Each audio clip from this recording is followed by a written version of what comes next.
Hi, everybody. Welcome back to another session of Drawing with Daniel, and I'm your host, Daniel.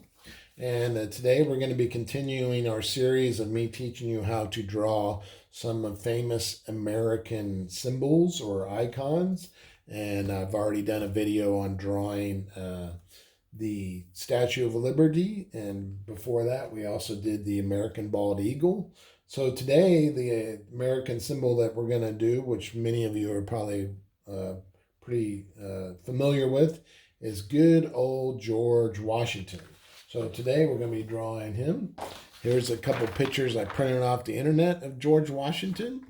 I may be using some of these to help me as reference. So it's always a good idea to look through your library books or books that you may already own, an encyclopedia, or if you can get on the computer or your phone and type in George Washington, you'll find lots of pictures of him. You won't find photographs because they didn't have cameras back when he lived, but every image you see will be probably a famous painting that was done of him. These are paintings that were done of him. We know he kind of looked like this. There's some other reference material that you probably have around the house. Somebody in your house probably has a $1 bill. There's good old George Washington right there on the $1 bill. See, he's basically the same picture as that, except he's facing the other direction. Another thing that you probably have around the house that you can use as a reference if you'd like is, what coin is that? Is that a penny? Is that a nickel? Nope. That's a good old quarter. So that is worth how much? 25 cents. And one side, you'll have one thing, but on the other side, you're always going to have a little side profile picture of George Washington on the quarter. So you have plenty of reference material there. So we're going to grab a piece of our kind of cheap sketch paper, 60-pound weight. All that means is it's very thin paper. It's very lightweight paper. It's not a real high quality, expensive paper. That's why I like to use it. You use whatever you have available to you at your house. It can be a piece of notebook paper. It can be paper off the computer printer, whatever you have. I'm going to use just a number 2 school paper to do my sketch. If you have fancy schmancy art pencils like I do, you could use those. But, this pencil's just as good, and you probably have one of those that you use for your schoolwork. So the first thing we're going to do is draw his head. And so his head is kind of like most people, it's kind of an egg shape. See how I'm making kind of an egg shape? It's not a circle. It's more like an oval shape. So it's an egg. It's a little more narrow at the bottom where the chin is. And then it gets wider up here at the top where the forehead is. Look at your own head in your mirror at home and you'll see. So let's do that. We're going to make kind of an egg shape. I'm going to sketch it out real light here. And while I'm drawing, I will tell you a few things about George Washington. Some of these things you may already know. Some of them you may not. So we'll learn a few things along the way. You notice I like to turn my paper when I'm drawing. So there's my egg shape. Now he's not looking straight at us, is he? In both of these images, it's what they call a 3/4 view. We see most of this side of the face, then we see partial of his right side. We don't see all of that. So he's not looking straight at you. He's turned a little bit to his right. That's what they call a 3/4 view. So we're going to divide that oval. Anytime I draw someone's face, no matter whether they're looking at me or they're turned like he is, we're going to divide that in half right down the middle of his face. The nose, as you know, is right in the middle of your face. So there's going to be a curved line, just like I'm drawing right here, going right down the middle, right through the middle of his nose, right between his eyes, right down the center of his lips. So let's do that right here. That'll help us. All right, see how I got my oval, my egg shape, and I drew that curved circle. That curved line right there going down the center. That's what I call the center line. We're going to do a line across. If you watch my drawing the face of the Statue of Liberty, I did the same thing. This line is where his eyes are going to sit. So I drew a line right across here. So I know where to put his lines. Next, I'm going to draw a line right across here at the bottom of his nose. Then I will draw a line right in the middle of his mouth. So we're going to draw a line right here for the bottom of his nose and one right there for his mouth. Okay, so his eyes will go here, his bottom of his nose here, and his lips right there. So that will help me keep things even Steven. So let's draw his eyes. Little circle. He's got big eyelids. I don't like the way I did that, so I'm going to erase that. I make mistakes too.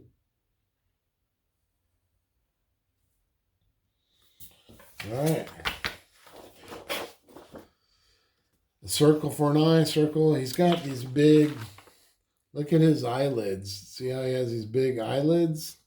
Big eyelids, then his eyebrows. So that's what I got right there. All right, he's got a very long nose, doesn't he? Long nose. It's kind of hooks there. About halfway down, it kind of has a hook and a bend. So let's draw a nice long nose and kind of bend it. And his nostril. Long nose, it bends back, kind of hooks. Big nostril. Let's do his upper lip, kind of the same way I drew the Statue of Liberty's lips. He's not smiling where we see his teeth, is he? Now, George Washington, he was born on February 22nd, 1732. All right, he's got a chin. I'm going to put a little line there for his chin. See how I got a line for his chin. Now let's work on this little wig that he's wearing. That's what they wore back then. It's kind of fuzzy around his ears. See how it's kind of fuzzy right there? So I'm going to make some kind of squiggly lines. When George Washington was young, he was actually a very good student. And he was especially good at math and spelling.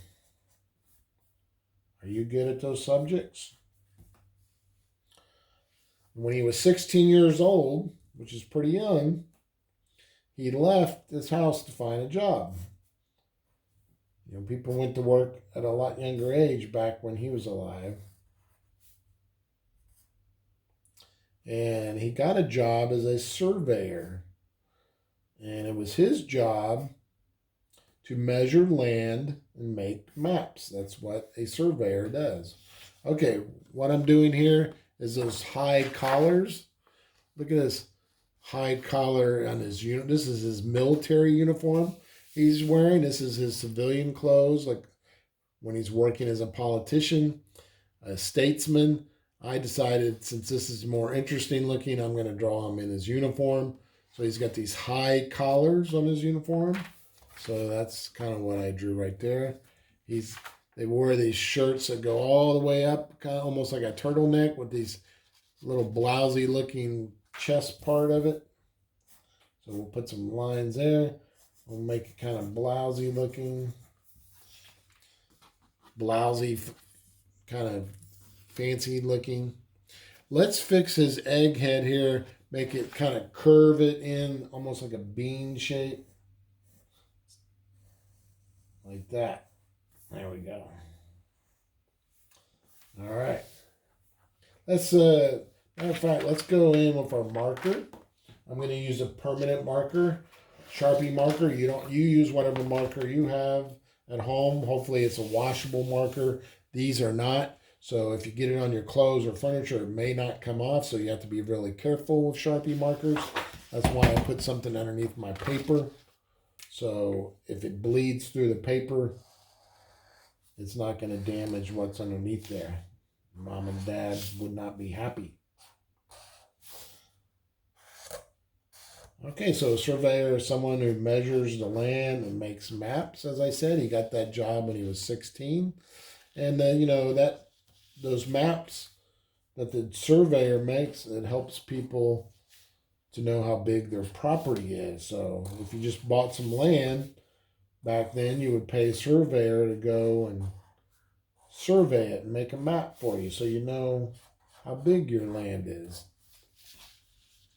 When George Washington was only 20 years old, see how I went back over that with the Sharpie marker?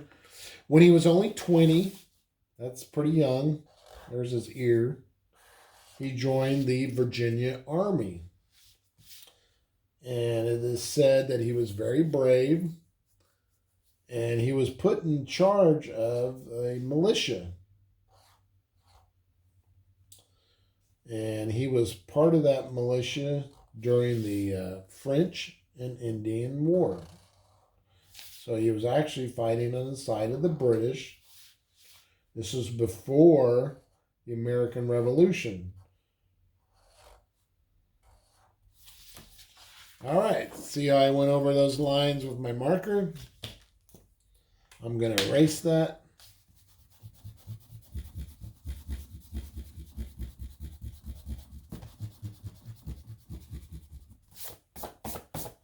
There you go. I'll just do those collars real quick for you.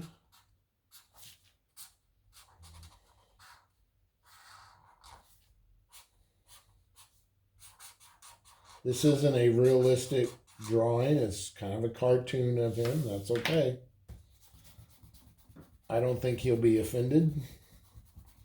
He probably had a good sense of humor, I bet. All right, there you go.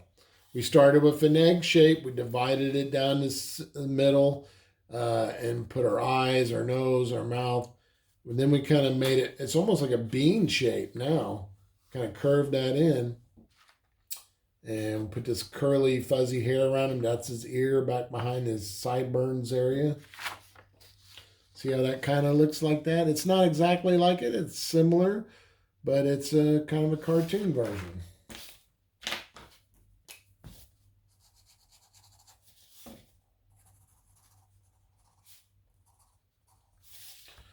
All right, George Washington was 6'2". I've read sometimes they say he's 6 foot. He was 6'2". I've also read that they say 6'3". So he was either 6'2" or 6'3". But either way, that is really tall for a man during his time, because the average man during the time that he was alive was usually between 5'9" and 5'10". So he's significantly taller than most other men during his time. So that he kind of made him stand out. Now I'm going to give him kind of a cartoon body. He's got this fancy uniform on, so let's put these on his shoulders. I'll do it in pencil first.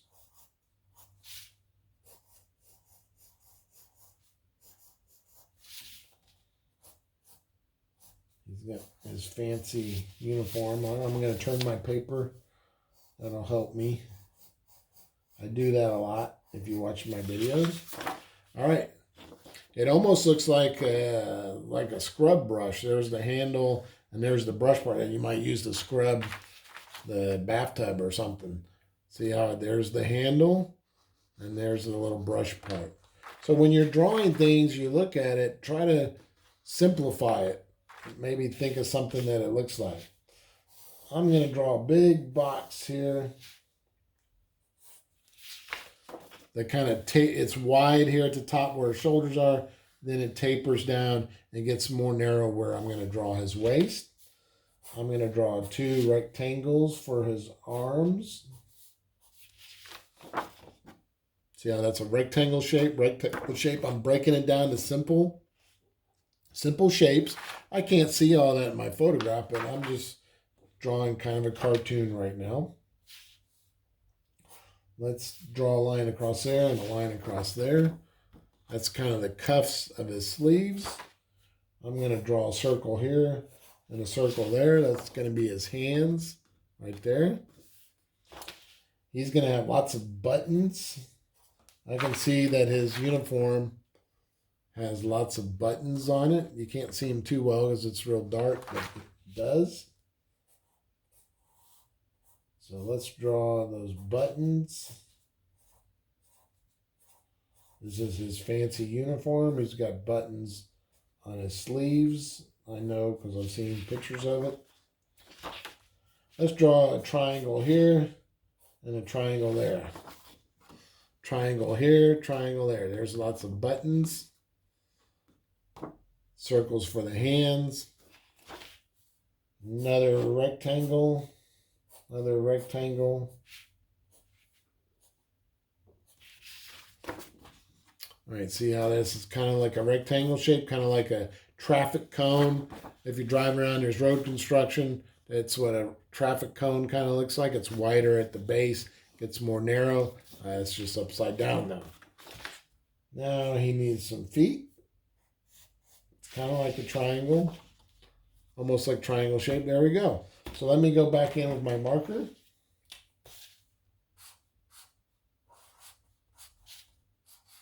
You don't have to do the marker part if you don't want to. I'm mainly doing it for your benefit because it'll make things stand out, make it easier for you guys to see. So you can see what I'm doing even more. I'm just going over those lines that I did in pencil. Once again, if you're using a Sharpie permanent marker, be careful. Don't get it on your clothes or the furniture. Mom and Dad would not be happy with you because it's very hard to get off. That's why they call it a permanent marker. So be careful. You probably shouldn't use this kind of marker unless you've used it before. You should use a washable marker. Now these are going to be boots, so I'm going to put it from way up there. These are one. And they're going to be black boots, so I'm going to go ahead and use this marker. Color it in. I want those boots to be really dark, so I colored those in. I left a little white for a white, so that you know his boots are nice and shiny. I'm going to put a thumb on the thumb. That's a thumb on our circle. Now we'll do the rest of that circle. I'm not going to draw every single little finger. That would take too long. So it was the thumb and the rest of that circle. All right, so that's pretty much his uniform. You could draw, I almost was thinking about maybe drawing a sword in his hand, but I did not. You know, George Washington, he did get married. His wife's name was Martha Washington. Her maiden name was, when he met her, her name was Martha Curtis. And she was a widow. That means she was married before, but her husband died. So she had been married before. And they got married and they lived on a farm called Mount Vernon. I went there on a school field trip a long time ago. You can take a tour of his home. It's in Virginia. They did not have children of their own, but she had 2 children from that first marriage. She had a boy and a girl, but they did not have children of their own. But he raised those children just like they were his very own. He loved them. And it was a boy and a girl. All right, there we go. Got rid of our pencil lines. Now it's all nice and kind of stands out. There's our George Washington. Let's color him. I'm just going to use the crayons. So let's find some light, kind of fleshy looking colors. I'll go across his face with that. I'm not going to press down really hard. You need to practice doing that. I see a lot of the kiddos, they press down really hard with the crayons. They break. They don't last as long because you're pressing too hard. Use a light touch unless you want something to be really dark in color. All right, so that was called peach. That was a peach color. I'm going to use a little bit of pink on the nose, maybe on the forehead. I'm going to use some pink around the cheek and on the chin. across the lips and a little bit on the hand. All right, see that?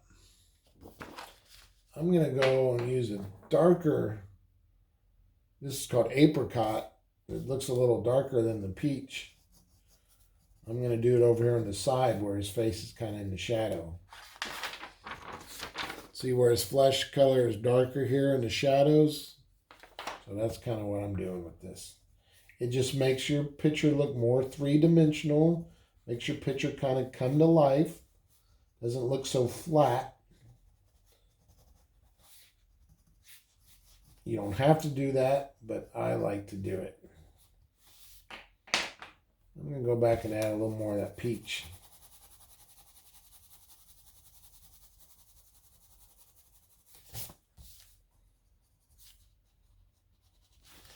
There we go. What do you think? How about some gray for that? He's got that white wig on. I'm going to use a little bit of gray. Not everywhere, but a little bit. It'll make it stand out a little more. Some of that wig he's wearing is in the shadow. There you go. See how some of his wig is in the shadow? It's a little darker and then it's whiter. So that's kind of what I did with mine. Let's use some yellow on his uniform.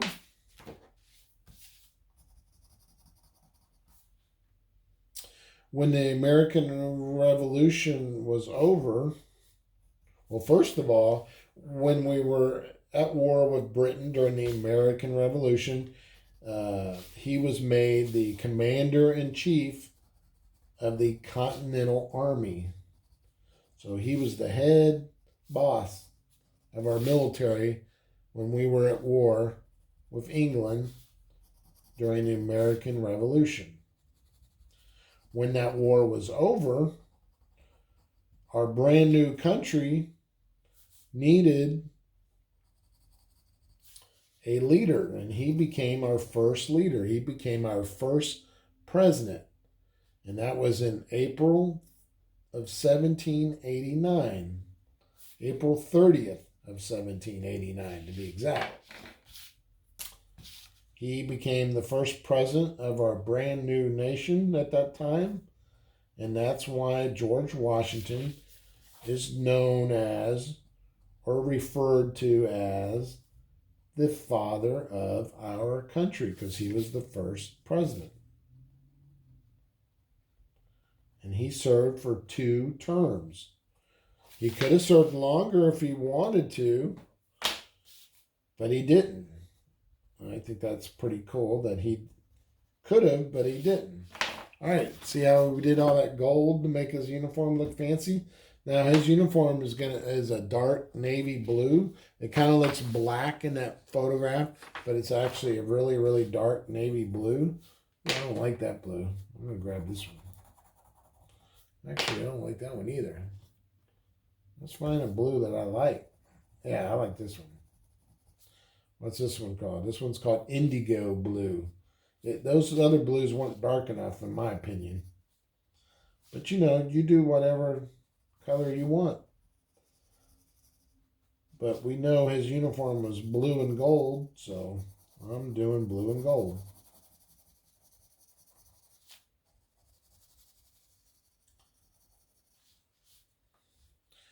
Like I said, he's known as the father of our country. He was a great leader during the war and after.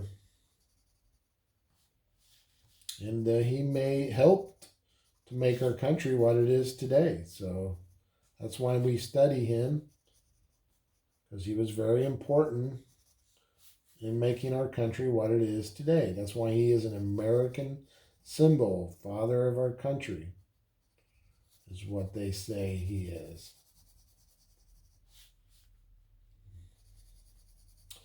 You know, another interesting thing about when he was president, where does the President of the United States work today? Where's his office at? I mean, the president travels all over the country, but his office is located in the capital of our country, which is Washington, D.C. But when he was president, they had not built the White House or Capitol building yet.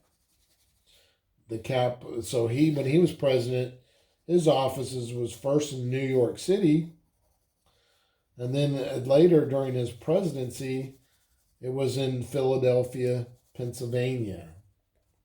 He never served as president during his time in Washington, D.C. So that's kind of an interesting little fact. I'll make his buttons black.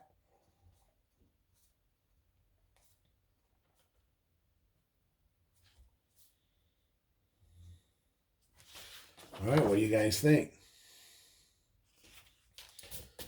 Now,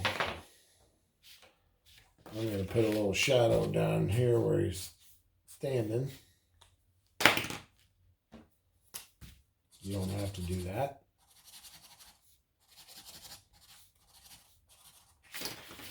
All right. So make that kind of gray where he's standing. That's just a little shadow underneath his body. And I like to put little background colors sometimes. It makes your pictures pop out a little more. You don't have to do that. You can use whatever color you want. I'm just going to use this kind of orangey color. All right. And as I always tell you guys, when you finish your drawing, what are you supposed to do? You're supposed to put your name on it. So there is my name. I drew this in the year 2020, so I'll put the number 20 with that little line there. That way people later on will go, oh, Daniel drew this, and he drew it in 2020. And you could even put his name there if you wanted. George Washington.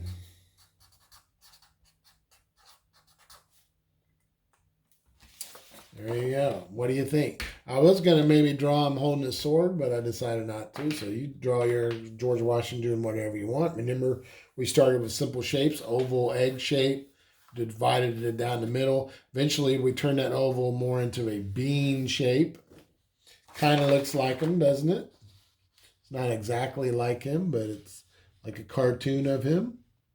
It's a fun little picture of him. I like the way he has big, broad shoulders and got this little teeny tiny waist and legs. But remember, he was almost 6'3", so he was even taller than me. I'm only 6 feet tall. So he was a very tall guy. Very important man in American history. He's known as the father of our country. So I hope you learned a few things about George Washington that maybe you didn't already know. Remember, you got lots of things around the house that has his picture on it. You can easily find pictures of him as well. So practice doing that. Practice, practice, practice. Have lots of fun. Don't get frustrated. And I hope you guys come back and watch some more of my videos. If you like this video, be sure and click on the like button, please. And include your comments, things you liked about it, things you didn't like about it. Maybe there's something special you want me to draw. So come back and watch some more videos. We're also going to be drawing the American Liberty Bell. That is another famous American symbol. All right, thanks, guys. On behalf of me and George Washington, have a great day. Bye.